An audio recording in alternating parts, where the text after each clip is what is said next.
অনেককাল আগের কথা, এক বিশাল রাজ্যে এক রাজা ছিল। রাজার প্রচুর ধন সম্পত্তি ছিল, কোনো কিছুতেই তার অভাব ছিল না।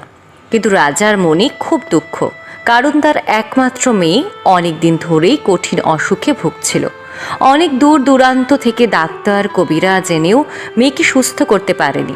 কি করলে রাজকন্যা যে সুস্থ হবে, রাজামশাইয়ের শুধু সেই চিন্তা।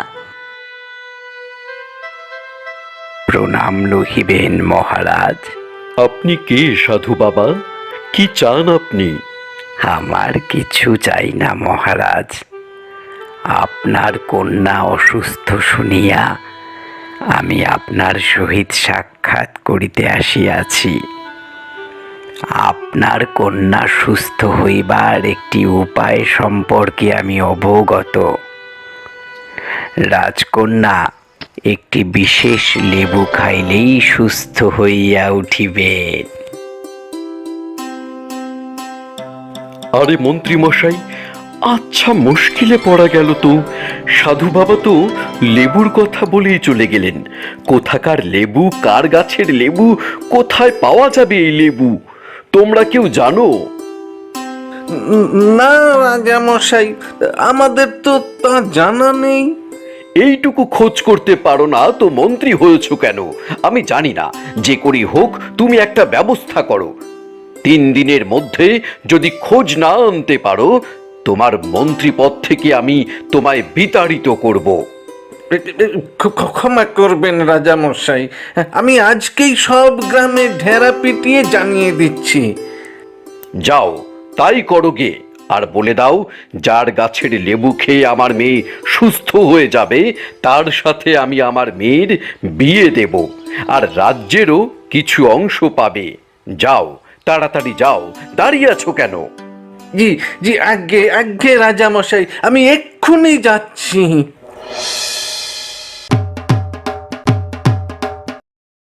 শোনো দিয়া মন, শোনো দিয়া মন, রাজামশাই করিবে আপনজন। রাজকন্যা খাইলে লেবু, কঠিন অসুখ হইবে কাবু।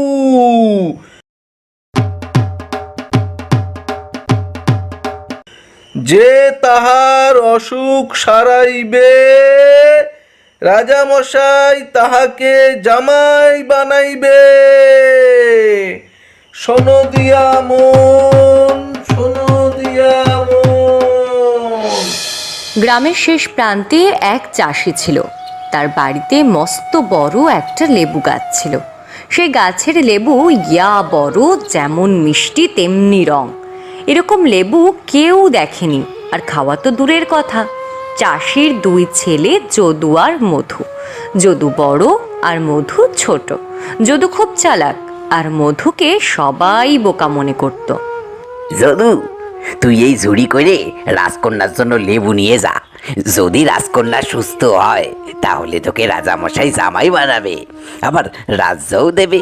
আমাদের আর চাষ করে খেতে হবে না, আমরা আরামে বসে বসে খাবো। শিগগির যা। যাই বাবা, এক্ষুনি যাচ্ছি। দাও, ঝুড়িটা আমার মাথায় তুলে দাও।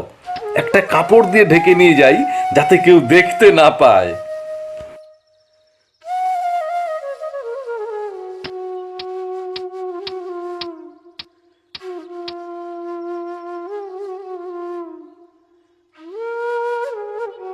বাছা, তোমার ঝুড়িতে কি আছে?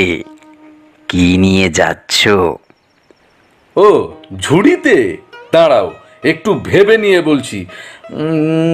ঝুড়িতে কোলা ব্যাঙ আছে ঝুড়িতে।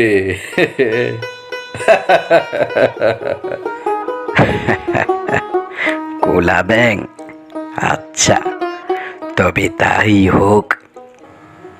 এই বলে সাধু চলে গেল।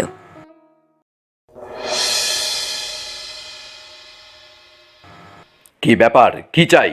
কি নিয়ে এসেছো ঝুড়ি করে? লেবু আছে ঝুড়িতে। আপনার মেয়ে এই লেবু খেলে ঠিক সুস্থ হয়ে উঠবে। বাহ, দারুণ ব্যাপার।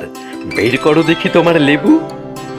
রাজামশাই, রাজকন্যা সুস্থ হলে আমার সাথে আরে বাবা, দেবো দেবো, আগে ঝুড়ি থেকে লেবুটা বের করো, রাজকন্যাকে খাওয়াই।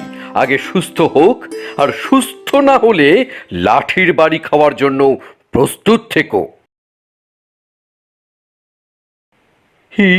কি রে, কি নিয়ে এসেছো? ওরে বাবারে, এ তো আমার গায়ের উপরে উঠে লাফাচ্ছে।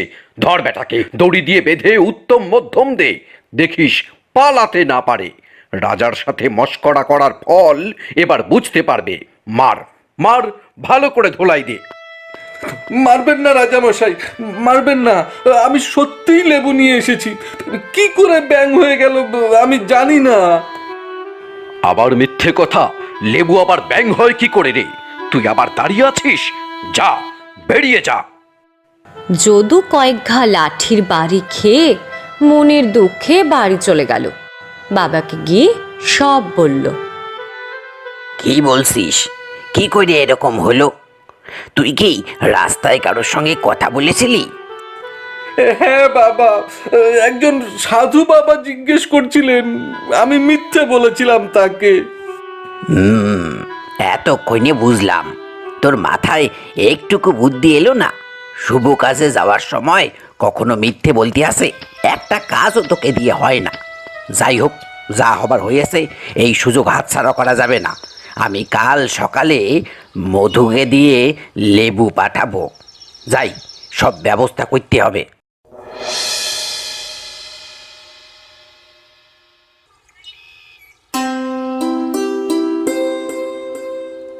কিরে মধু, পারবি তো? যা যা বললাম সব মনে আছে তো? আর রাস্তায় কারোর সাথে কথা বলবি না, দেখিস আমার মুখে আবার চুনকালি মাখাস না। যা, এখনই বেরিয়ে পড়, দেরি করিস না।